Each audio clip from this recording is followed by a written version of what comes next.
Adoption prochaine, on l'espère, d'un budget pour 2025. Pour en parler, j'ai le plaisir d'accueillir Cécile Cukierman. Bonjour. Bonjour. Vous êtes la présidente du groupe communiste et Kanaki ici au Sénat. Votre réaction tout simplement à l'adoption définitive de cette loi spéciale.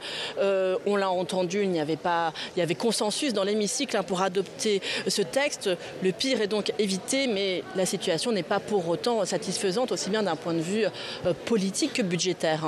Tout d'abord, d'un point de vue budgétaire, nous avions toujours dit que nous prendrions nos responsabilités et que notre Constitution est finalement si bien faite qu'il ne peut pas y avoir de risque de cataclysme financier et que donc il y a effectivement des débats politiques, il y a des projets qui sont proposés, certains sont contestés et qu'en tout état de cause, nous avons en responsabilité qui nous oblige aujourd'hui, celle d'assurer le paiement des salaires, des pensions, de la continuité des services publics, voter cette loi spéciale.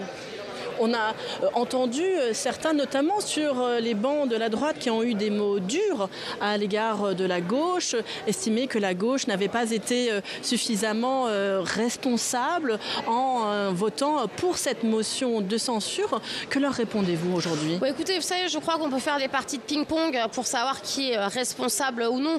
Je ne sais pas qui est responsable en acceptant de constituer un gouvernement dès lors que l'on perd des élections. Donc moi, je ne rentre pas dans ce jeu-là. Je crois que la seule responsabilité, elle se pose aujourd'hui face aux Français. Le vote de cette loi spéciale est aujourd'hui une réalité. La responsabilité est donc celle-ci. Le débat politique continuera. Et j'entendais dès aujourd'hui certains, y compris, appeler à un nouveau budget avec encore plus de rigueur que celui qui nous a été présenté. Comme quoi, vous voyez, il faut toujours s'en prémunir et nous continuerons en tout cas d'exiger un vrai budget avec des vraies mesures de justice sociale, de justice fiscale et d'aide aux collectivités pour leur permettre d'investir et de répondre aux besoins de nos concitoyens. On entend notamment les mots de la droite autour de la facture de la censure. On a vu l'agence de notation Moody's qui a dégradé la semaine dernière. L'agence Moody's a dégradé la note une fois le Premier ministre nommé. Donc l'agence Moody's n'a pas, le soir de la censure, dégradé la note de la France. Donc je crois qu'il ne faut pas agiter des peurs inutilement. Nous avons aujourd'hui des agences de notation qui se sont immiscées dans le débat démocratique français. C'est inacceptable.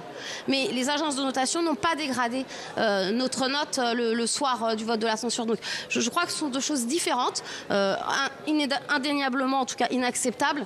Mais non, le chaos n'est pas sorti de la censure, les difficultés sont sorties de la censure, mais la censure est arrivée parce qu'il y a eu un mépris démocratique. Faut-il en finir aujourd'hui avec les zizanies politiques ? C'est ce qu'estime le gouverneur de la Banque de France pour le bien de la France qui, je le cite, risque l'enfoncement économique européen. Écoutez, je ne peux que partager ces propos. Il y aura toujours de la zizanie quand la démocratie n'est pas respectée, et je le redis et je l'ai dit plusieurs fois ici sur cette antenne ou ailleurs. Moi, je n'ai pas souhaité la dissolution de l'Assemblée nationale. Donc, il y a eu une dissolution. La première des choses est d'en tirer les enseignements sortis des urnes. Donc, tant que nous ne ferons pas ça, tant que nous pensons que le réel ne s'impose pas au champ politique, eh bien, il y aura très certainement beaucoup de zizanie parce que ne pas respecter la démocratie n'est pas acceptable. Vous avez rencontré hier le Premier ministre François Bayrou. Il est loin de faire l'unanimité à gauche, c'est le moins que l'on puisse dire. Ce n'est pas un homme de gauche, donc il ne fait pas l'unanimité à gauche. Ses premiers pas aussi ont été commentés et notamment, faut-il le rappeler, son déplacement à Pau lundi, alors même qu'il y avait cette réunion stratégique à Mayotte. Certains ont aussi raconté, trouvé les consultations du Premier ministre un petit peu lunaires. Est-ce que, selon vous, c'est aujourd'hui l'homme de la situation après cet entretien que vous avez eu avec lui hier? Mais écoutez, je crois avant même d'avoir eu cet entretien, il n'est pas l'homme de la situation parce que majoritairement, il ne rassemblera pas et il ne fédérera pas. Et donc, nous revivrons peut-être très certainement, dans quel délai, ça je ne le sais pas, mais en tout cas, nous n'aurons pas de réorientation de choix politiques dans notre pays et c'est avant tout cela le vrai drame. Ce n'est pas de savoir maintenant qu'il est nommé s'il est ou s'il n'est pas et comment il le fera. Je crois qu'en tout cas, la politique qu'il entend dessiner et les accords politiques qu'il entend construire ne sont pas ceux issus des urnes et du scrutin du mois de juin et juillet dernier. Alors vous souhaitez un projet de loi d'urgence qui comportera de nombreuses mesures consensuelles pour les agriculteurs, la Nouvelle-Calédonie, les tickets restaurants, l'indexation du barème de l'impôt sur le revenu sur l'inflation. Est-ce que vous pensez réunir au-delà de votre groupe sur cette proposition? On a commencé à entendre le rapporteur général du budget, le président de la commission des finances qui disait qu'il y avait une proposition de loi qui pouvait être activée. Mais est-ce que vous pensez qu'on va devoir en arriver là, compte tenu du fait que les discussions sur le budget risquent d'être compliquées? Je pense que c'est même une exigence que nous en arrivions là. Parce que dans tous les cas, la débat sur le projet de loi de finances va se faire et prendra du temps. Et donc il y a une exigence, il y a un impératif qui fait qu'au plus vite, nous puissions avoir un projet de loi portant différentes dispositions en matière fiscale, en matière sociale, qui réorientent les choix et qui visent à combler les lacunes de cette loi spéciale. Donc je le souhaite ardemment.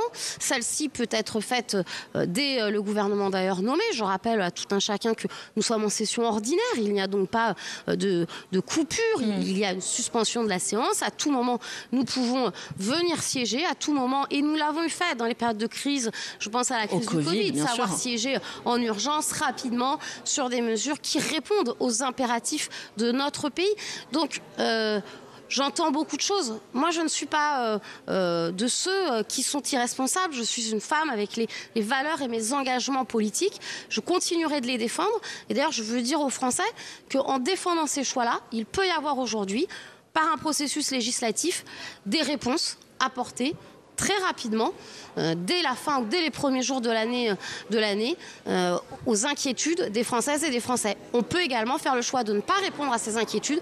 Et dans ce cas-là, ce sera ceux qui ne font pas ce choix-là qui auront la responsabilité de l'inquiétude des Français. Merci beaucoup, Cécile Cukierman, d'avoir